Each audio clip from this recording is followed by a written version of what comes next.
700 metre नीचे 33 मजदूरों ने 69 दिन तक बस 2 चम्मच ट्यूना और आधा बिस्किट से जिंदा रहने की कसम खाई। दूसरी तरफ थाईलैंड की गुफा में बाढ़ का पानी छोटे फुटबॉलर्स को 4 किलोमीटर अंदर ढकेल देता है। और फिर उत्तरकाशी, जहां 41 मजदूरों की हर धड़कन दुनिया भर की टीवी स्क्रीन पर गिनी जा रही थी। ये कोई फिल्म नहीं, ये 3 असली मिरेकल रेस्क्यूज हैं। देखिए कैसे असंभव को संभव बनाया गया।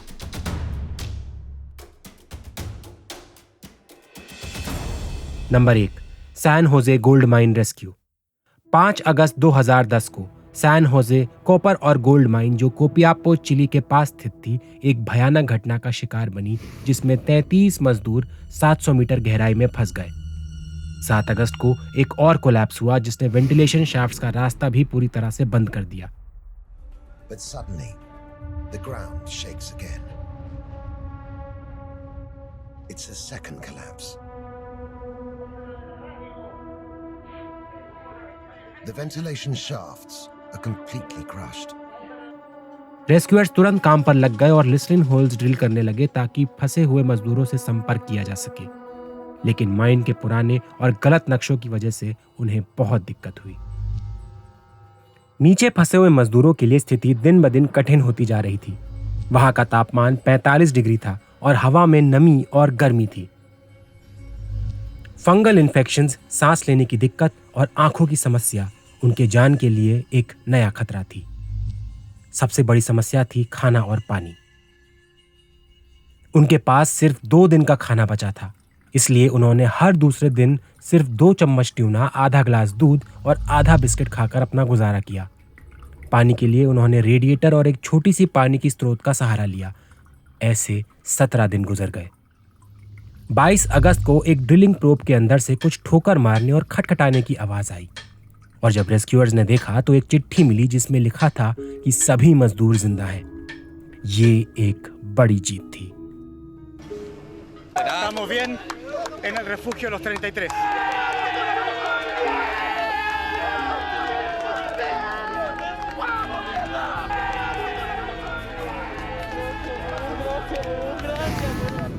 तुरंत एक छोटी सुरंग के माध्यम से उन तक भोजन, पानी और जरूरी सामान भेजा गया।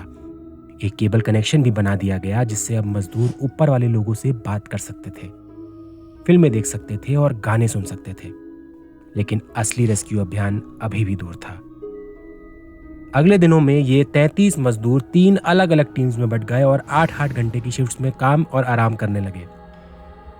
ये रेस्क्यू टीम की मदद भी करते थे और एक दूसरे का ध्यान भी रखते थे।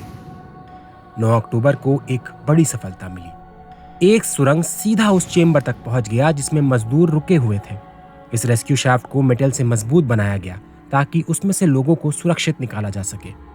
आखिरकार 13 अक्टूबर को रात के 12 बजे पहले मजदूर को बाहर निकाला गया और उसने पहली बार महीनों बाद खुला आसमान देखा। For the miner's son, the wait was almost too much. But finally there was a reunion with family and country. फिर कुछ ही देर में सभी 33 मजदूर सुरक्षित बाहर निकल आए। उन्होंने 69 दिन तक जमीन के नीचे जीवन और मौत के बीच संघर्ष किया, लेकिन ना उन्होंने हार मानी और ना ही रेस्क्यूअर्स ने। सोचिए, इस स्थिति में आप कितने दिन टिक पाते? ये कहानी सिर्फ एक रेस्क्यू मिशन की ही नहीं थी, बल्कि मानव संघर्ष और हिम्मत की मिसाल थी।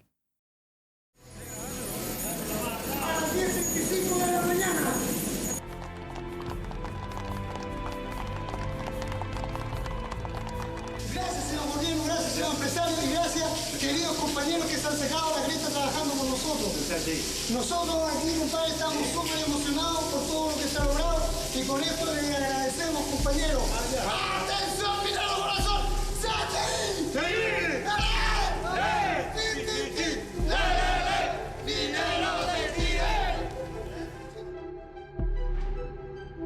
नंबर 2, थाम लुआंग गुफा का मिरेकल रेस्क्यू। 23 जून 2018 को थाईलैंड के थाम लुआंग गुफा में एक बड़ी घटना घटित हुई। वाइल्ड बोर्स नाम की एक युवा फुटबॉल टीम के 12 सदस्य और उनके सहायक कोच एक अनोखी परंपरा का पालन करते हुए थाम लुआंग गुफा में गए। पिछली टीम्स भी यहाँ आती रहती थी, लेकिन उन्हें ये नहीं पता था कि मॉनसून में ये सुंदर गुफा अपना रंग रूप बदल देती है। इन भयानक खतरों से अनजान ये लोग बिना किसी चिंता के अंदर चले गए, लेकिन तभी बाहर हो रही बारिश का पानी एक तेज बाढ़ बनकर उनके निकलने का रास्ता बंद कर देता है।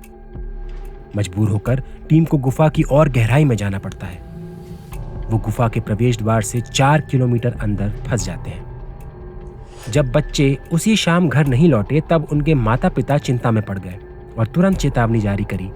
देखते ही देखते एक बचाव अभियान शुरू हो जाता है, जिसमें पुलिस, अनेक रेस्क्यू टीम्स, वॉलंटियर्स और थाई नेवी सील्स शामिल होते हैं।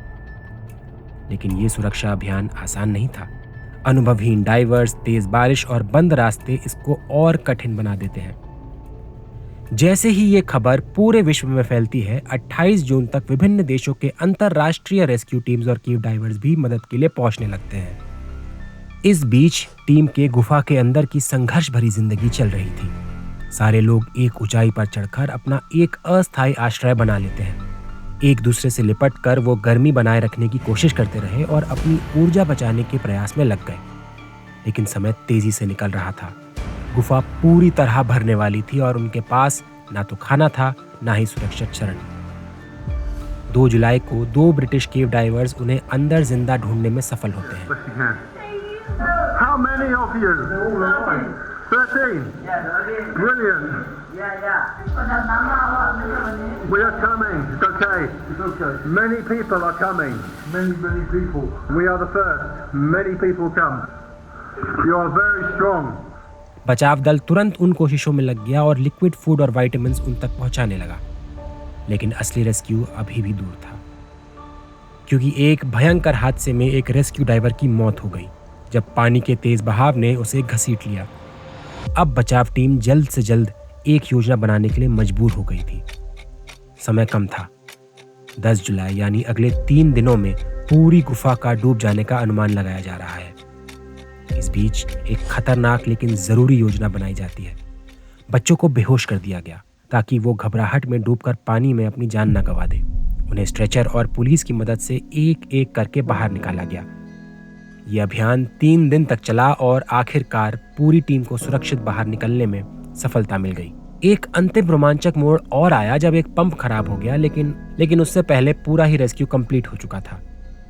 आखिरकार वाइल्ड बोर्स टीम सुरक्षित लौट आई और अब ये एक ऐसी चमत्कारी कहानी बन गई है जिसने हर किसी को हैरान कर दिया है। Number 3, Uttarkashi tunnel rescue. 12 नवंबर 2023 को उत्तराखंड भारत के सिलकियारा बरकोट सुरंग में एक भयंकर लैंडस्लाइड हुआ, जिसमें 41 मजदूर अंदर ही फंस जाते हैं। सुरंग अभी निर्माण के प्रारंभिक चरण में ही थी, लेकिन इस दुर्घटना ने सबको हिला दिया। रेस्क्यू अभियान तुरंत शुरू कर दिया गया। मजदूरों तक ऑक्सीजन, बिजली और भोजन पहुंचाने के लिए एयर कंप्रेस्ड पाइप्स का उपयोग किया गया। सुरंग तक पहुंचने के लिए ऑगर ड्रिलिंग मशीन्स को हवाई रास्ते से लाया गया। संपर्क तो हो गया, लेकिन नए गिरते मलबे से मजदूरों तक पहुंचना और कठिन हो गया। 17 नवंबर को ड्रिलिंग बहुत मुश्किलों का सामना करती है। एक बैकअप मशीन मंगवाई जाती है और विभिन्न योजनाओं पर विचार किया गया। हॉरिजॉन्टल ड्रिलिंग को सबसे सुरक्षित रास्ता माना जाता है और इसी का उपयोग किया गया। 20 नवंबर को एक पाइप के माध्यम से आवश्यक सामग्री मजदूरों तक पहुंचाई जाती है। साथ ही एक कैमरा भी भेजा गया ताकि उनसे दृश्य संपर्क बनाया जा सके। सारे लोग ठीक है तो कैमरे में अपने आप को दिखाएं, हाथ खड़ा करें, अच्छे से मुस्कुराएं, हम तुम्हारे पास जल्दी पहुंचेंगे, घबराएं नहीं। अगर कैमरे को पाइप से धीरे धीरे बाहर निकालें और सभी को दिखाएं। हम लोग तो देखेंगे आगे कीजिए, आगे कीजिए केबल को। सभी को एक एक करके कैमरे पे दिखाओ और कैमरे पे पता चल जाना चाहिए हम आपको यहाँ से देख रहे हैं।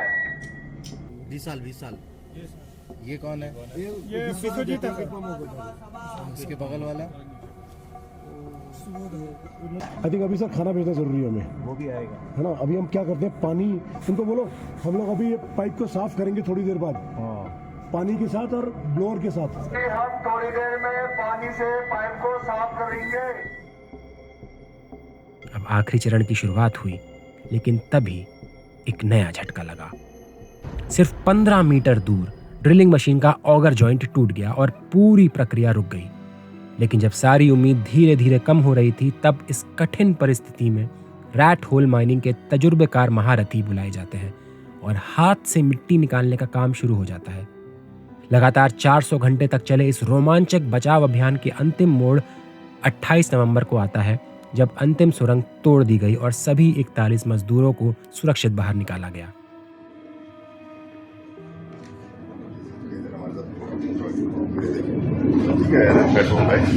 सारे थाली बजा देना भाई लड़के के लिए ना। जी सर। जब आए तो बहुत हिम्मत करके जा रहे।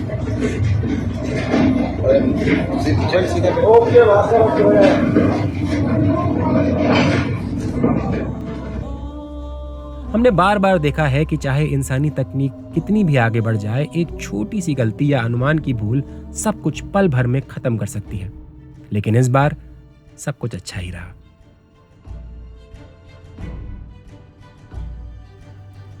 अगर आपको ऐसे ही रोमांचक किस्से और देखने हैं तो हमारा वीडियो डेथ एट एवरेस्ट देखना ना भूलें। अगली बार फिर होगी मुलाकात, तब तक के लिए नमस्कार और गुड बाय।